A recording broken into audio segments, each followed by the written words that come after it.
Thank you, Madam President. It's an honor to join my colleagues of both parties on the floor today to read one of the greatest pieces of writing of the 20th century, Dr. King's letter from the Birmingham jail. I thank Senators Warnock and Tillis and Casey and Capito and Bozeman and Rosen for joining me. Madam President, I ask unanimous consent that after I speak briefly, you will recognize in this order Senators Warnock, Tillis, Casey, then me, then Capito, then Bozeman, then Rosen. Without objection. Thank you, Madam President. Our former colleague, Doug Jones from Alabama, began this bipartisan tradition. It happened in his state, and it's an honor to carry it. Today, we recommit to Dr. King's mission to equal rights for all, to ensuring that every voice is heard, and to the dignity of work. On Friday, we marked Workers' Memorial Day, when we honor workers killed in the job over the past year and throughout our history. People don't talk enough about what Dr. King was doing when he was assassinated. He was killed in Memphis while fighting for sanitation workers, AFSCME Local 1633, some of the most exploited workers in our country. He traveled there following the death of two sanitation workers in the job. Those two workers, not only it was a segregated neighborhood in Memphis, of course, even the garbage truck was segregated. Two white workers worked in the cab, two black workers worked in the back of the truck. They were killed when the truck malfunctioned and crushed them. Dr. King understood the deep connection between workers' rights and civil rights. Speaking to those workers, he said, whenever you're engaged in work that serves humanity and is for the building of humanity, it has worth and dignity. All labor has dignity. Till we have equal rights for all and dignity for all workers, our work here remains unfinished. We have a long road left to travel. It's up to us to push our country further along the road. That's the message to me in Dr. King's words in the letter we read today. In April, just a quick preface of what this letter was about, then we will turn to Reverend Warnock. April 1963, Dr. King was held in the Birmingham, Alabama jail for the supposed crime of leading a series of peaceful protests and boycotts. The goal was to pressure the business community to end discrimination in their hiring for local jobs. Some white ministers from Alabama had taken issue with the boycotts. They told him, Dr. King, slow down. We're supporting you. We're for voting rights too, but slow down. Don't move too fast. Don't demand too much all at once. Dr. King rejected that premise. It's up to all of us as citizens, as leaders, as members of our churches and our communities to get to work to demand justice and equality now, not, Madam President, some hazy, far-off point in the future that never seems to get here. Dr. King made that point more eloquently and persuasively than any of us ever could. So I'll turn to my colleague, the Reverend Senator Warnock. Thank you very much. Madam President. The junior senator from Georgia. Thank you so much. I'm deeply honored to participate in this great tradition started by Senator Doug Jones of Alabama during his tenure, carried out by my colleague, Senator Brown. And I'm always honored to revisit these words from Dr. King from the letter from a Birmingham jail. So without delay, my dear fellow clergymen, while confined here in the Birmingham City Jail, I came across your recent statement calling my present activities unwise and untimely. Seldom do I pause to answer criticism of my work and ideas. If I sought to answer all the criticisms that crossed my desk, my secretaries would have little time for anything other than such correspondence in the course of the day, and I would have no time for constructive work. But since I feel that you are men of genuine goodwill and that your criticisms are sincerely set forth, I want to try to answer your statement in what I hope will be patient and reasonable terms. I think I should indicate why I am here in Birmingham, since you have been influenced by the view which argues against outsiders coming in. I have the honor of serving as president of the Southern Christian Leadership Conference, an organization operating in every southern state with headquarters in Atlanta, Georgia. We have some 85 affiliated organizations across the South, and one of them is the Alabama Christian Movement for Human Rights. Frequently, we share staff, educational and financial resources with our affiliates. Several months ago, the affiliates here in Birmingham asked us to be on call to engage in a nonviolent, direct action program if such were deemed necessary. We readily consented, and when the hour came, we lived up to our promise. So I, along with several members of my staff, am here because I was invited here. I am here because I have organizational ties here. But more basically, I am in Birmingham because injustice is here. Just as the prophets of the 8th century BC left their villages and carried their "Thus saith the Lord" far beyond the boundaries of their hometowns, and just as the Apostle Paul left his village of Tarsus and carried the gospel of Jesus Christ to the far corners of the Greco-Roman world, so am I compelled to carry the gospel of freedom beyond my own hometown. Like Paul, I must constantly respond to the Macedonian call for aid. Moreover, I am cognizant of the interrelatedness of all communities and states. I cannot sit idly by in Atlanta and not be concerned about what happens in Birmingham. Injustice anywhere is a threat to justice everywhere. We are caught in an inescapable network of mutuality, tied in a single garment of destiny. Whatever affects one directly affects all indirectly. Never again can we afford to live with a narrow, provincial, outside agitator idea. Anyone who lives inside the United States can never be considered an outsider anywhere within its bounds. You deplore the demonstrations taking place in Birmingham, but your statement, I am sorry to say, fails to express a similar concern for the conditions that brought about the demonstrations. I am sure that none of you would want to rest content with the superficial kind of social analysis that deals merely with effects and does not grapple with underlying causes. It is unfortunate that demonstrations are taking place in Birmingham, but it is even more unfortunate that the city's white power structure left the Negro community with no alternative. In any nonviolent campaign, there are 4 basic steps: collection of the facts to determine whether injustices exist, negotiation, self-purification, and direct action. We've gone through all these steps in Birmingham. There can be no gainsaying the fact that racial injustice engulfs this community. Birmingham is probably the most thoroughly segregated city in the United States. Its ugly record of brutality is widely known. Negroes have experienced grossly unjust treatment in the courts. There have been more unsolved bombings of Negro homes and churches in Birmingham than in any other city in the nation. These are the hard, brutal facts of the case. On the basis of these conditions, Negro leaders sought to negotiate with the city fathers, but the latter consistently refused to engage in good faith negotiation.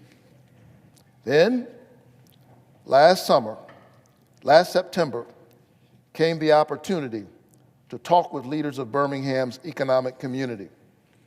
In the course of the negotiations, certain promises were made by the merchants, for example, to remove the store's humiliating racial signs.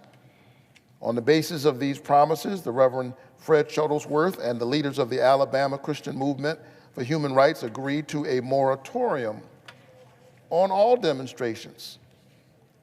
As the weeks and months went by, we realized that we were the victims of a broken promise. A few signs briefly removed, returned, the others remained. As in so many past experiences, our hopes had been blasted and the shadow of deep disappointment settled upon us. We had no alternative except to prepare for direct action, whereby we would present our very bodies as a means of laying our case before the conscience of the local and the national community. Mindful of the difficulties involved, we decided to undertake a process of self-purification. We began a series of workshops on nonviolence, and we repeatedly asked ourselves, are you able to accept blows without retaliating? Are you able to endure the ordeal of jail? We decided to schedule our direct action program for the Easter season, realizing that except for Christmas, this is the main shopping period of the year. Knowing that a strong economic withdrawal program would be the byproduct of direct action, we felt that this would be the best time to bring pressure to bear on the merchants for the needed change. Then it occurred to us that Birmingham's mayoral election was coming up in March, and we speedily decided to postpone action until after Election Day. When we discovered that the Commissioner of Public Safety, Eugene Bull Connor, had piled up enough votes to be in the runoff, we decided again to postpone action until the day after the runoff, so that the demonstrations could not be used to cloud the issues. Like many others, we waited to see Mr. Connor defeated. And to this end, we endured postponement after postponement. Having aided in this community need, we felt that our direct action program could be delayed no longer.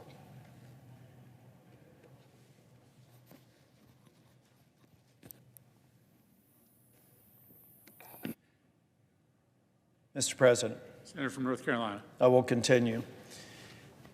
You may well ask, why direct action?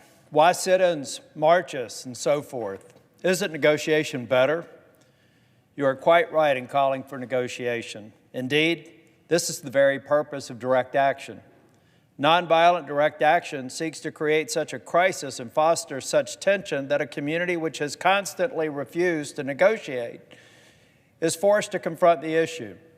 It seeks to dramatize the issue that it can no longer be ignored. My citing the creation of tension as part of the work of the nonviolent resistor may sound rather shocking, but I must confess I'm not afraid of the word tension. I have earnestly opposed violent tension, but there is a type of constructive, nonviolent tension which is necessary for growth. Just as Socrates felt that it was necessary to create a tension in the mind so that individuals could rise from the bondage of myths, half-truths, and half-truths to the unfettered realm of creative analysis and objective appraisal, so must we see the need for nonviolent gadflies to create the kind of tension in society that will help men rise from the dark depths of prejudice and racism to the majestic heights of understanding and brotherhood. The purpose of our direct action program is to create a situation so crisis-packed that it will inevitably open the door to negotiation, and therefore concur with you in your call for negotiation. Too long has our beloved Southland been bogged down in a tragic effort to live in monologue rather than dialogue.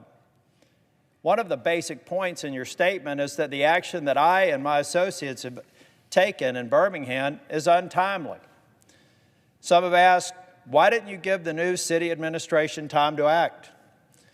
The only answer that I can give to this query is that the new Birmingham administration must be prodded about as much as the outgoing one before it will act. We are sadly mistaken if we feel that the election of Albert Boutwell as mayor will bring the millennium to Birmingham. While Mr. Boutwell is a much more gentle person than Mr. Connor, they are both segregationists, dedicated to the maintenance of the status quo. I have hope that Mr. Boutwell will be reasonable enough to see the futility of massive resistance to desegregation. But he will not see this without pressure from devotees of civil rights. My friends, I must say to you that we have not made a single gain in civil rights without determined legal and nonviolent pressure. Lamentably, it is an historical fact that privileged groups seldom give up their privileges voluntarily. Individuals may see the moral light and voluntarily give up their unjust posture. But as Reinhold Niebuhr has reminded us, groups tend to be more immoral than individuals. We know through painful experience that freedom is never voluntarily given by the oppressor. It must be demanded by the oppressed. Frankly, I have yet to engage in a direct action campaign that was well-timed, in the view of those who have not suffered unduly from the disease of segregation. For years now, I have heard the word wait. It rings in the ear of every Negro with piercing familiarity. This wait was almost always meant never. We must come to see, with one of our distinguished jurists, that justice too long delayed is justice denied. We have waited for more than 340 years for our constitutional and God-given rights. The nations of Asia and Africa are moving with jet-like speed towards gaining political independence, but we still creep at a horse and buggy pace towards gaining a cup of coffee at a lunch counter. Perhaps it's easy for those who have never felt the stinging darts of segregation to say, wait. But when you've seen vicious mobs lynch your mothers and fathers at will and drown your sisters and brothers at whim, when you've seen hate-filled policemen curse, kick, and even kill your black brothers and sisters, when you see the vast majority of your 20 million Negro brothers smothering in an airtight cage of poverty in the midst of an affluent society, when you suddenly find your tongue twisted and your speech stammering as you seek to explain to your 6-year-old daughter why she can't go to public amusement parks that had just been advertised on television, and you see tears welling up in her as she is told that Funtown is closed to the colored children, and see ominous clouds of inferiority beginning to form in her little mental sky, and see the beginning to distort her personality by developing an unconscious bitterness towards white people. When you have to concoct an answer for your 5-year-old son who is asking, Daddy, why do white people treat colored people so mean? When you take a cross-country drive and find it necessary to sleep at night after night in an uncomfortable corner of your automobile because no motel will accept you, when you are humiliated day in and day out by nagging signs reading white and colored, when your first name becomes nigger, your middle name becomes boy, however old you are, and your last name becomes John, and your wife and mother are never given respected title of Mrs., when you are harried by day and haunted by night by the fact that you are a Negro, living constantly at tiptoe stance, never quite knowing what to expect next, and are plagued with inner fears and outer resentments when you are forever fighting a degenerating sense of nobodiness, then you will understand why I find it difficult to wait.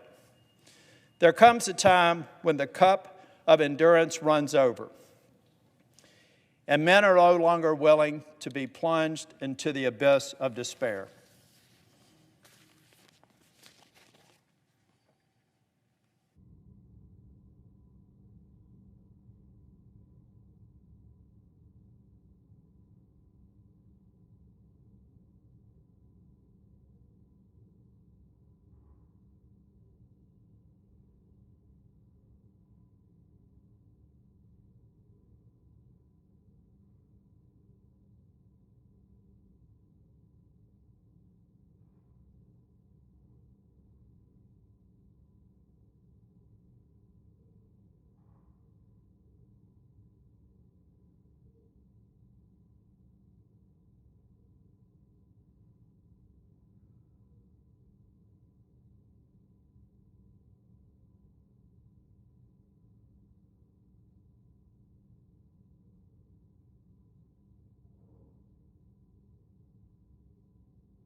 Mr. President. Senator from Pennsylvania.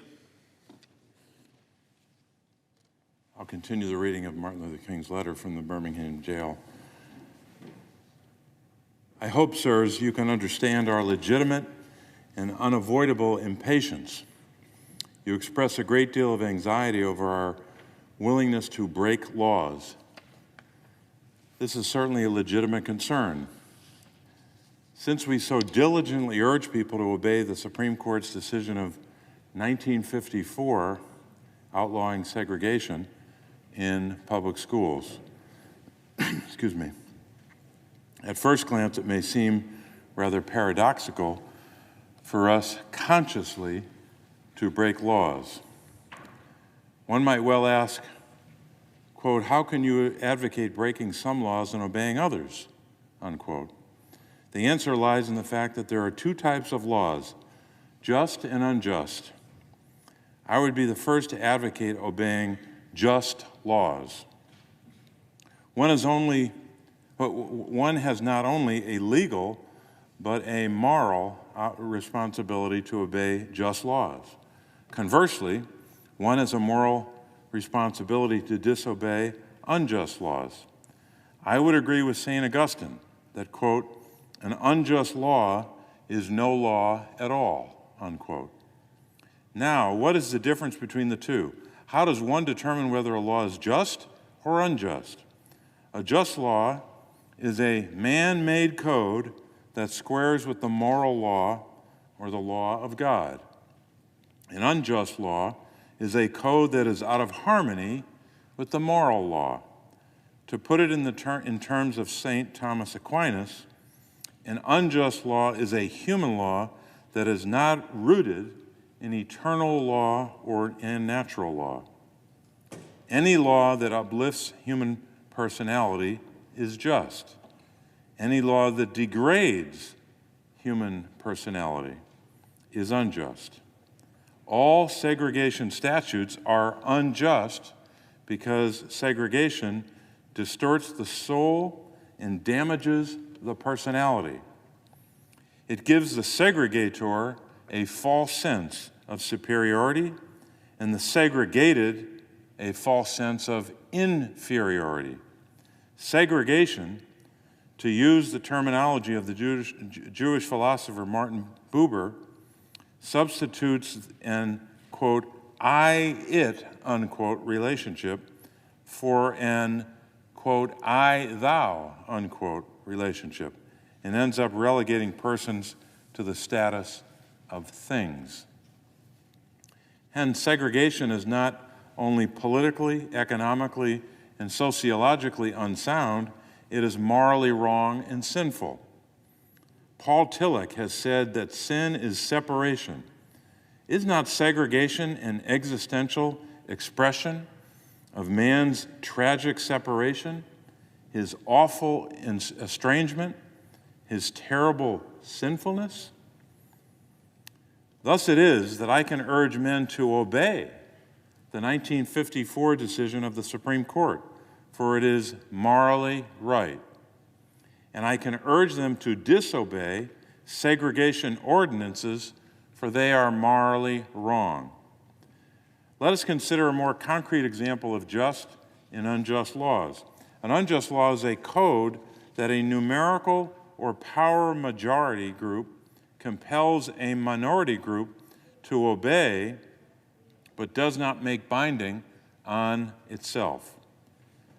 The difference made legal. This is a difference made legal. By the same token, a just law is a code that a majority compels a minority to follow and that it is willing to follow itself. This is sameness made legal. Let me give another explanation. A law is unjust if it is inflicted on a minority that, as a result of being denied the right to vote, has no part in enacting or devising the law. Who can say that the legislature of Alabama, which set up that state's segregation laws, was democratically elected? Throughout Alabama, all sorts of devious methods are used to prevent Negroes from becoming registered voters. And there are some counties in which, even though Negroes constitute a majority of the population, not a single Negro is registered.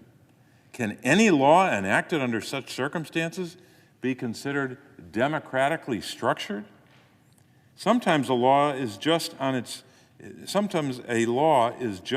face and unjust in its application. For instance, I have been arrested on a charge of parading without a permit. Now, there's nothing wrong in having an ordinance which requires a permit for a parade, but such an ordinance becomes unjust when it is used to maintain segregation and to deny citizens the First Amendment privilege of peaceful assembly and protest. If you are able to see the distinction I'm trying to point out, I hope you're able to see the distinction I'm trying to point out. In no sense do I advocate evading or defying the law, as would the rabid segregationist. That would lead to anarchy.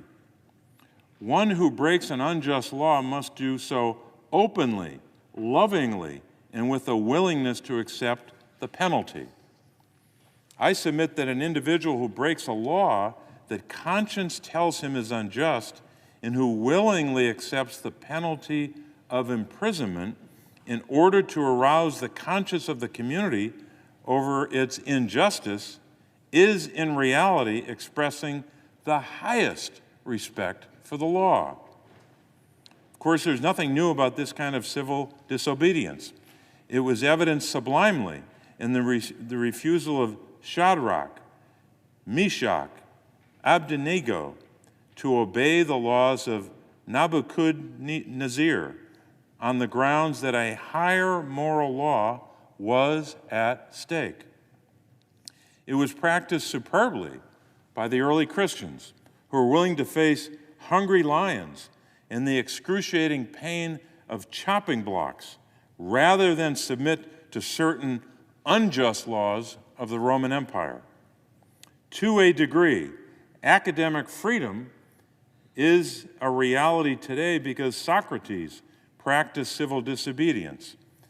In our own nation, the Boston Tea Party represented a massive act of civil disobedience.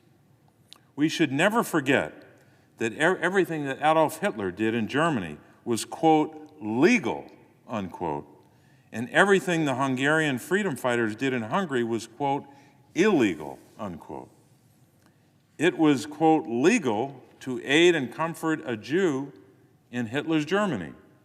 Even so, I am sure that had I lived in Germany at the time, I would have aided and comforted my Jewish brothers.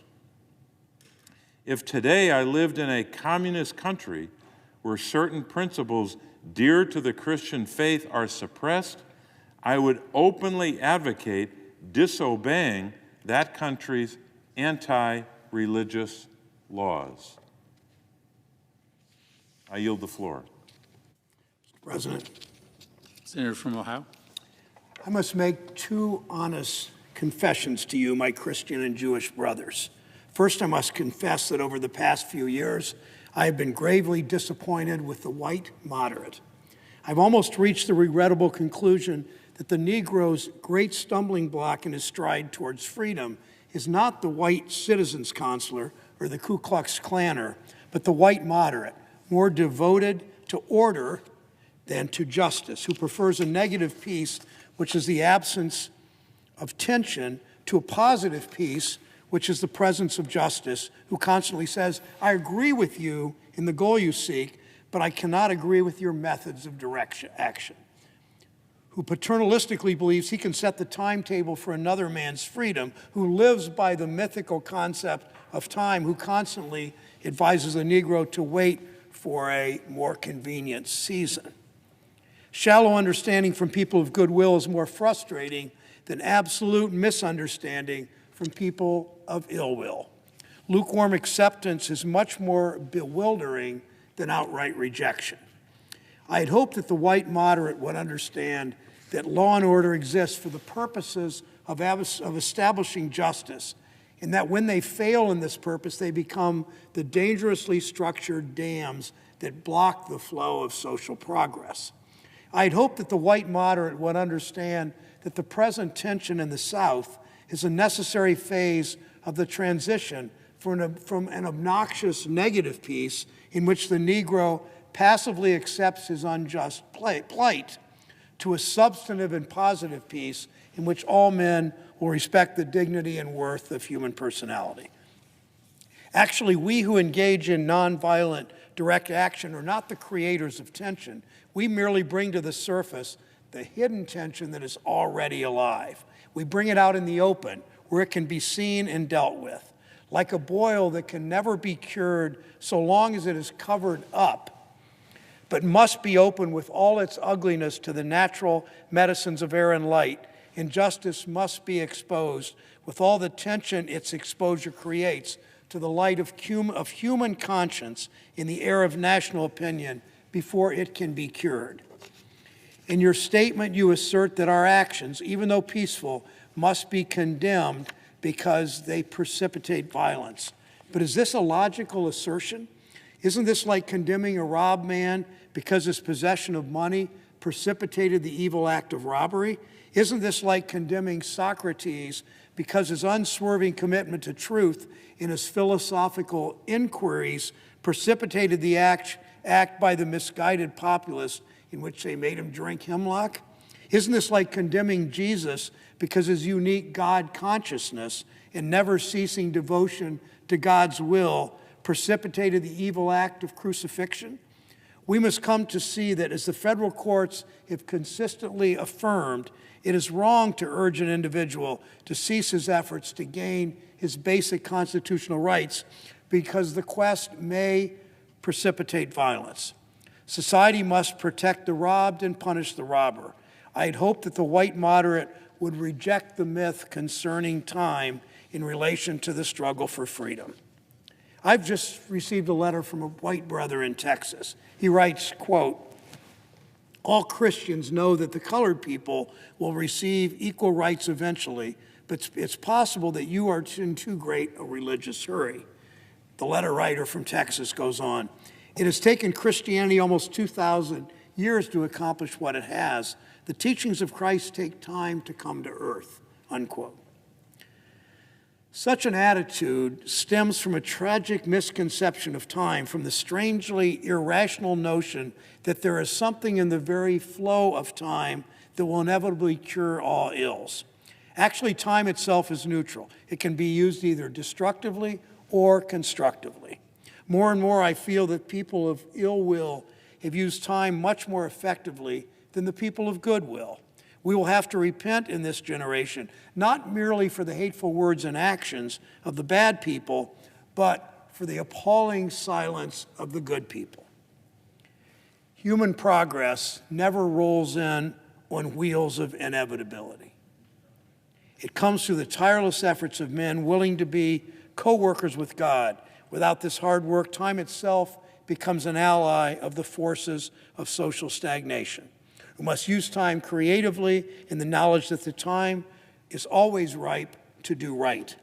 Now is the time to make real the promise of democracy and transform our pending national elegy into a creative psalm of brotherhood. Now is the time to lift our national policy from the quicksand of racial injustice to the solid rock of human dignity. You speak of our activity in Birmingham as extreme. At first, I was rather disappointed that fellow clergymen would see my nonviolent efforts as those of an extremist. I began thinking about the fact that I stand in the middle of two opposing forces in the Negro community. One is the force of complacency, made up in part of Negroes who, as a result of long years of oppression, are so drained of self-respect and a sense of somebodyness that they have adjusted to segregation. And in part of a few middle-class Negroes who, because of a degree of academic and economic security, and because in some ways they profit by segregation, have become insensitive to the problems of the masses. The other force is one of bitterness and hatred, and it comes perilously close to advocating violence. It's expressed in the various black nationalist groups that are springing up around the country, the largest and best known being Elijah Muhammad's Muslim movement. Nourished by the Negro's frustration over the continued existence of racial discrimination, this movement is made up of people who have lost faith in America, who have absolutely repudiated Christianity, and who have concluded that the white man is an incorrigible devil. I've tried to stand between these two forces, saying that we need emulate neither the do-nothingism of the complacent nor the hatred and despair of the black nationalists. For there's a more excellent way of love in nonviolent protest. I'm grateful to God that through the influence of the Negro Church, the way of nonviolence became an integral part of our struggle. If this philosophy had not emerged, by now many streets of the South would, I am convinced, be flowing with blood. I'm further convinced that if our white brothers dismiss as rabble-rousers and outside agitators those of us who employ nonviolent direct action, and if they refuse to support our nonviolent efforts, millions of Negroes will, out of frustration and despair, seek solace and security in black nationalist ideologies, a development that would inevitably lead to a frightening racial nightmare.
Mr. President. Senator from West Virginia.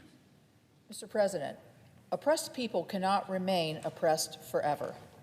The yearning for freedom eventually manifests itself, and that is what has happened to the American Negro.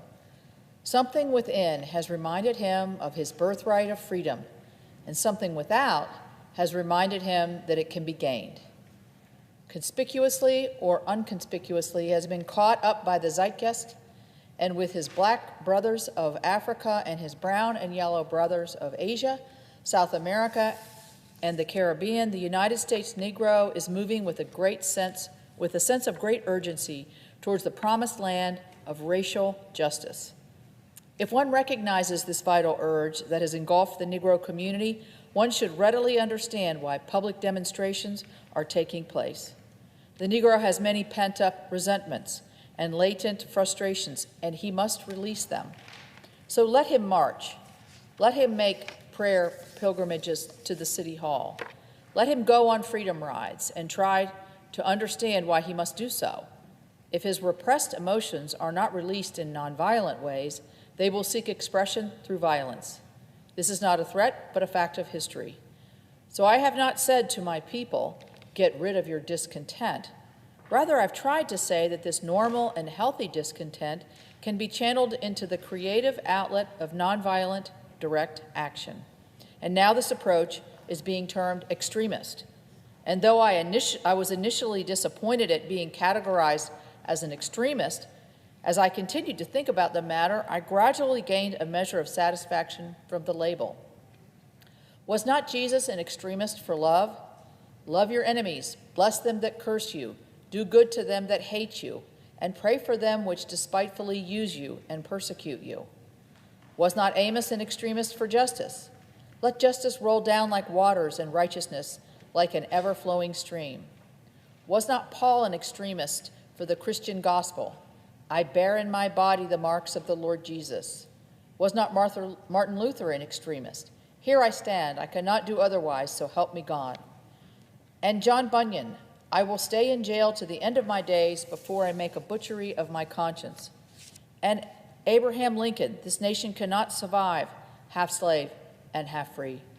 And Thomas Jefferson, we hold these truths to be self-evident that all men are created equal.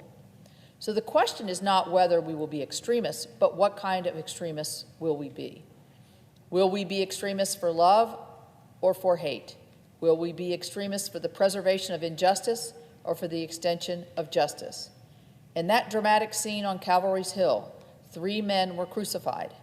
We must never forget that all 3 men were crucified for the same crime, the crime of extremism. 2 were extremists for immorality, and thus fell below their environment. The other, Jesus Christ, was an extremist for love, truth, and goodness, and thereby rose above his environment. Perhaps the South, the nation, and the world are in dire need of creative extremists. I had hoped that the white moderate would see this need. Perhaps I was too optimistic. Perhaps I expected too much. I suppose I should have realized that few members of the oppressor race can understand the deep groans and passionate yearnings of the oppressed race, and still fewer have the vision to see that injustice must be rooted out by strong, persistent, and determined action.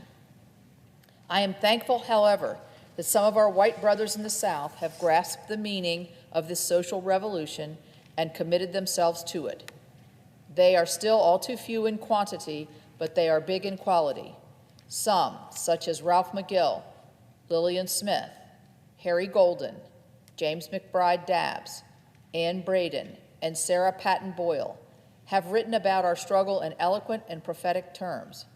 Others have marched with us down nameless streets of the South. They have languished in filthy, roach-infested jails, suffering the abuse and brutality of policemen.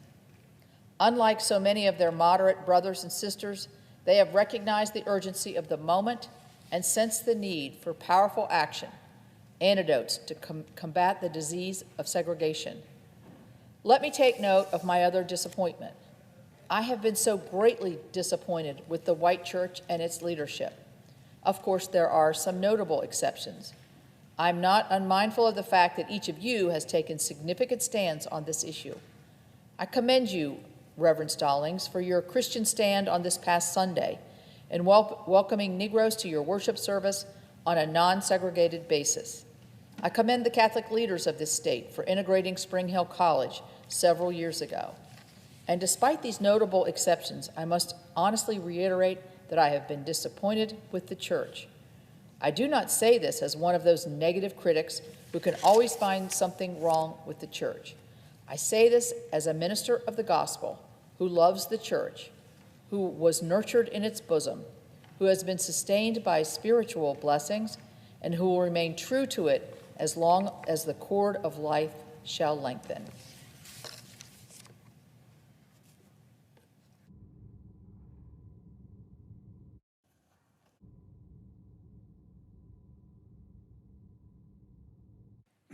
When I was suddenly catapulted into the leadership of the bus protest in Montgomery, Alabama, a few years ago, I felt we would be supported by the white church. I felt that white ministers, priests, and rabbis of the South would be among our strongest allies. Instead, some have been outright opponents, refusing to understand the freedom movement and misrepresenting its leaders. All too many others have been more cautious than courageous and have remained silent behind the anesthetizing security of stained glass windows. In spite of my shattered dreams, I came to Birmingham with the hope that the white religious leadership of the community would see the justice of our cause and with deep moral concern would serve as the channel through which our just grievances could reach the power structure. I had hoped that each of you would understand, but again, I've been disappointed. I've heard numerous Southern religious leaders admonish their worshipers to comply with the desegregation decision because it is the law. But I've longed to hear white ministers declare, follow this decree because integration is morally right and because the Negro is your brother. In the midst of blatant injustices inflicted upon the Negro, I've watched white churchmen stand on the sideline and mouth pious irrelevancies and sanctimonious trivialities.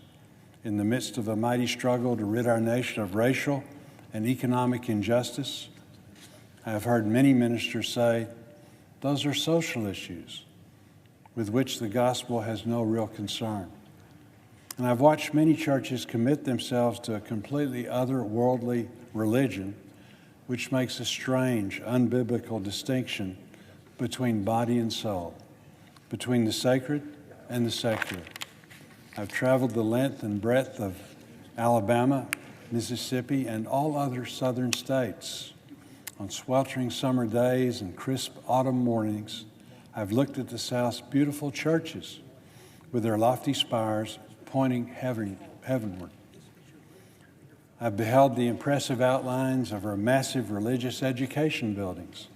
Over and over, I found myself asking, what kind of people worship here?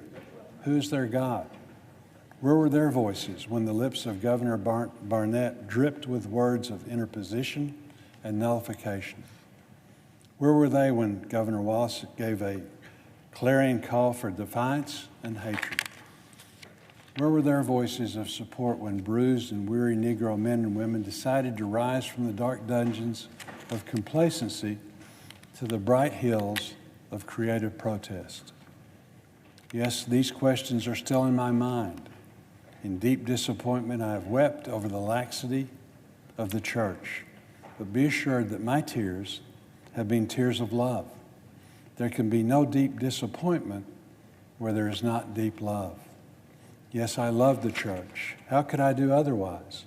I'm in the rather unique position of being the son, the grandson, and the great-grandson of preachers. Yes, I see the church as the body of Christ, but oh, how we have blemished and scarred that body through social neglect and through the fear of being nonconformist. There was a time when the church was very powerful, in the time when the early Christians rejoiced at being deemed worthy to suffer for what they believed. In those days, the church was not merely a thermometer that recorded the ideas and principles of popular opinion. It was a thermostat that transformed the mores of society. Whenever the early Christians entered a town, the people in power became disturbed and immediately sought to convict the Christians for being disturbers of the peace and outside agitators. But the Christians pressed on in the conviction that they were a colony of heaven, called to obey God rather than man. Small in number, they were big in commitment. They were too God-intoxicated to be astronomically intimidated. By their effort and example, they brought an end to such ancient evils as infanticide and gladiatorial contest. Things are different now. So often the contemporary church is a weak, ineffectual voice with an uncertain sound. So often it is an arch defender of the status quo. Far from being disturbed by the presence of the church, the power structure of the average community is consoled by the church's silence and often even vocal sanction of the things that are being done. But the judgment of God is upon the church as never before. If today's church does not recapture the sacrificial spirit of the early church, it will lose its authenticity, forfeit the loyalties of millions, and be dismissed as an irrelevant social club with no meaning for the 20th century. Every day I meet young people whose disappointment with the church has turned to outright disgust. Perhaps I have once again being too optimistic? Is organized religion too inextricably bound to the status quo to save our nation and the world? Perhaps I must turn my faith to the inner spiritual church, the church within the church, as the true ecclesia and the hope of the world. But again, I'm thankful to God that some noble souls from the ranks of organized religion have broken loose from the paralyzing chains of conformity and joined us as active partners in the struggle for freedom. They have left their secure congregations and walked the streets of Albany, Georgia, with us. They have gone down the highways of the South on tortuous rides for freedom. Yes, they have gone to jail with us. Some have even been dismissed, for their churches have lost the support of their bishops and fellow ministers. But they have acted in the faith that right defeated the stronger than evil triumphing. Their witness has been the spiritual salt that has preserved the true meaning of the gospel in these troubled times. They have carved a tunnel of hope through the dark mountain of disappointment.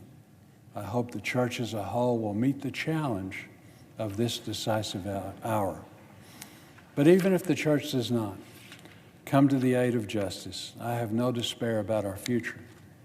I have no fear about the outcome of our struggle in Birmingham, even if our motives are at present misunderstood. We will reach the goal of freedom in Birmingham and all over the nation, because the goal of America is freedom. And with that,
Senator from Nevada. Thank you. I'd like to continue finishing the letter from the Birmingham jail. Abused and scorned though we may be, our destiny is tied up with America's destiny. Before the Pilgrims landed at Plymouth, we were here. Before the pen of Jefferson etched the majestic words of the Declaration of Independence across the pages of history, we were here. For more than 2 centuries, our forebears labored in this country without wages. They made cotton king. They built the homes of their masters while suffering gross injustice and shameful humiliation. And yet, out of a bottomless vitality, they continued to thrive and develop. If the inexpressible cruelties of slavery could not stop us, the opposition we face now will surely fail. We will win our freedom because the sacred heritage of our nation and the eternal will of God are embodied in our echoing demands. Before closing, I feel impelled to mention one other point in your statement that has troubled me profoundly. You warmly commended the Birmingham police force for keeping order and preventing violence. I doubt that you would have so warmly commended the police force if you had seen its dogs sinking their teeth into unarmed, nonviolent Negroes. I doubt that you would so quickly commend the policemen if you were to observe their ugly and inhumane treatment of Negroes here in this city jail. If you were to watch them push and curse old Negro women and young Negro girls. If you were to see them slap and kick old Negro men and young boys. If you were to observe them, as they did on 2 occasions, refuse to give us food because we wanted to sing our grace together. I cannot join you in your praise of the Birmingham Police Department. It is true that the police have exercised a degree of discipline in handling the demonstrators. In this sense, they have conducted themselves rather nonviolently in public. But for what purpose? To preserve the evil system of segregation? Over the past few years, I have consistently preached that nonviolence demands that the means we use must be as pure as the ends we seek. I have tried to make clear that it is wrong to use immoral means to attain moral ends. But now I must affirm that it is just as wrong, or perhaps even more so, to use moral means to preserve moral ends. Perhaps Mr. Connor and his policemen have been rather nonviolent in public, as was Chief Pritchett in Albany, Georgia. But they have used the moral means of nonviolence to maintain the immoral end of racial injustice. As T.S. Eliot has said, the last temptation is the greatest treason, to do the right deed for the wrong reason. I wish you had commended the Negro sit-inners and demonstrators of Birmingham for their sublime courage, their willingness to suffer, and their amazing discipline in the midst of great provocation. One day, the South will recognize its real heroes. They will be the James Merediths with the noble sense of purpose that enables them to face jeering and hostile mobs, and with the agonizing loneliness that characterizes the life of the pioneer.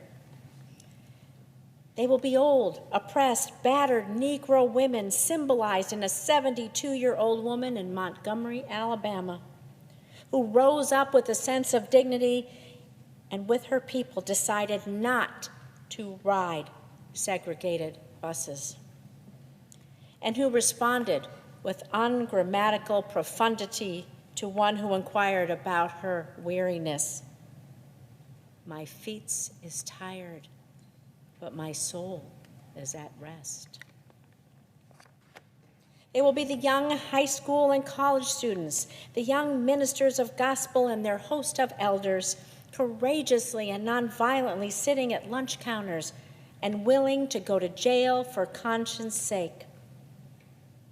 One day, the South will know that when these disinherited children of God sat down at lunch counters, they were, in reality, standing up for what is best in the American dream and for the most sacred values of our Judeo-Christian heritage, thereby bringing our nation back to those great wells of democracy which were dug deep by the Founding Fathers in their formulation of the Constitution and the Declaration of Independence.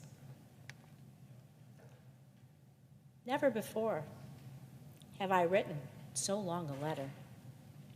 I'm afraid it is much too long to take your precious time.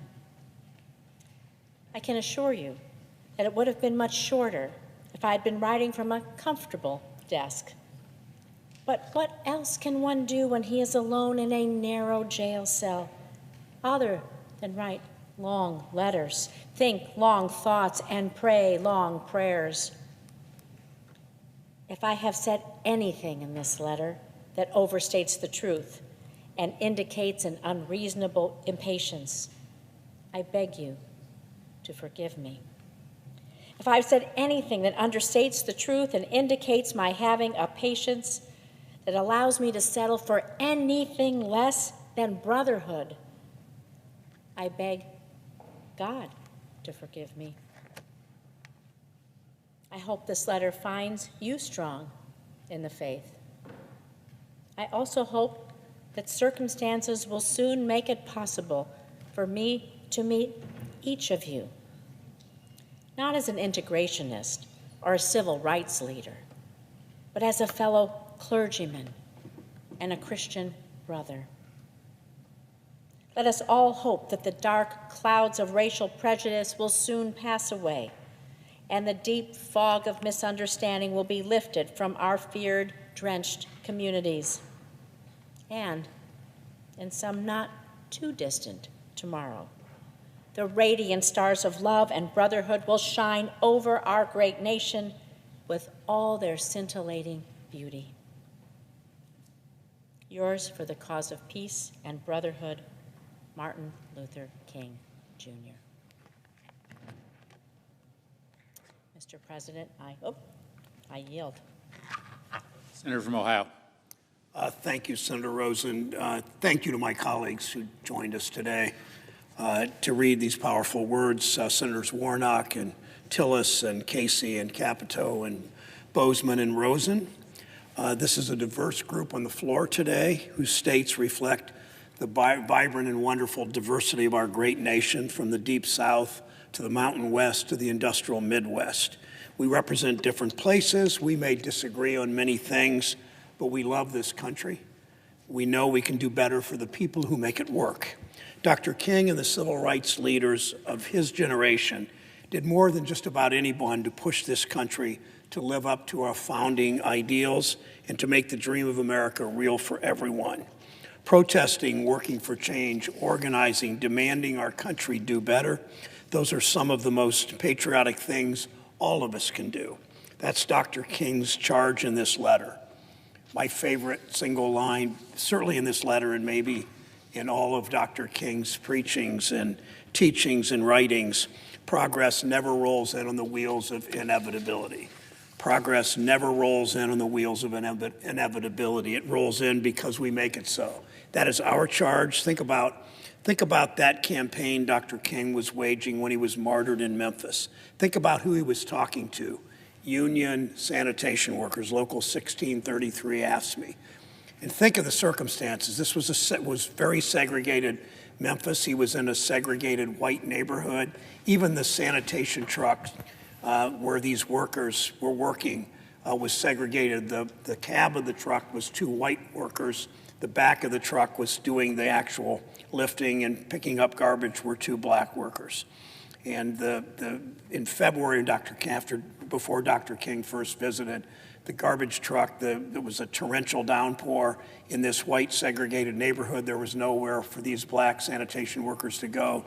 They crawled in the back of the truck. It malfunctioned and crushed these two workers. That's why Dr. King was in Memphis the first time and the second time. He told these workers, what does it profit as he wove together worker rights and civil rights and labor rights? He told these workers, what does it profit a man to be able to eat in an integrated lunch counter if he doesn't earn enough money to buy a hamburger and a cup of coffee? Those workers were vital to their community. They worked hard to provide for their families. They were denied fair pay, denied political rights, denied basic safety on the job. The presiding officer today is Senator Cortez Masto from Nevada. He has joined in so many efforts on this Senate floor to fight for workers, to fight for the dignity of work, to fight for safety and civil rights and worker rights. It's not a coincidence that the workers who are so often the most exploited were low-income workers and especially black workers. Until all workers have the dignity they've earned, Dr. King's work will remain unfinished. It means paying all workers a living wage. It means giving them power over their schedule. It means providing good benefits, safety in the job. It means letting them, if they so choose, organize a union. That means all workers, it's about the dignity of work. All workers get a fair share of the wealth they create. When we empower workers, we bring us closer to the society Dr. King envisioned, where all labor has dignity.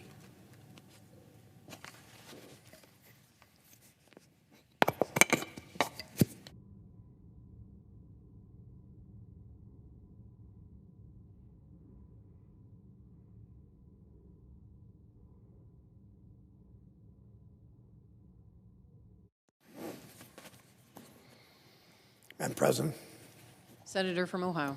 Madam President, I ask unanimous consent the Senate Judiciary Committee be discharged from further consideration of S-Res 152 and S-Res 185. The Senate now proceed to the en bloc consideration of the following Senate resolutions: S-Res 152, S-Res 185, S-Res 192, S-Res 193, S-Res 194. Is there an objection? Without objection, the committee is discharged of the relevant resolutions. Senate will proceed to the resolutions en bloc.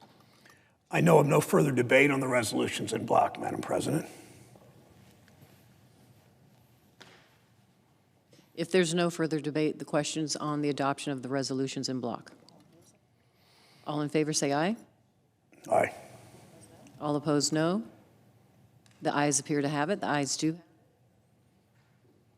The resolutions are approved en bloc.